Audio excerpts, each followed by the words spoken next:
ఒక్కొక్కరు ఒక్కొక్క పనికి పరిమితం అవుతాం. నేను ముఖ్యమంత్రికే పరిమితం అవుతాను, లేకపోతే అట్ బెస్ట్ పార్టీ అధ్యక్షుడిగా మంచి పార్టీ అధ్యక్షుడిగా పనిచేస్తాను.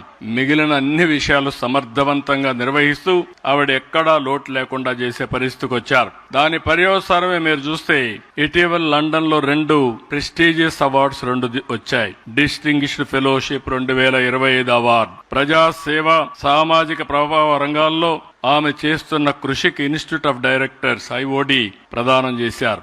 2 హెరిటేజ్ ఫుడ్ సంస్థకు కార్పొరేట్ గవర్నెన్స్ లో ఇచ్చిన golden peacock award for excellence in corporate governance 2025. ఈ 2 అవార్డులు కూడా, ఒకటి పర్సనల్ గా, 2 vice chairperson MD Heritage Foods కింద 2 వచ్చాయి. ఇలాంటి సమర్థవంతమైన వ్యక్తి ఆలోచించినప్పుడు ఆవిడలో నేను ఎప్పుడు చూస్తాను, ఎప్పుడూ డిస్సాటిస్ఫాక్షన్, ఏదో చేయాలి, ఇంకా బాగా చేయాలని ఆలోచన ఆవిడకి ఎప్పుడూ ఉంది. నాతో కూడా చాలా సార్లు డిస్కస్ చేశారు.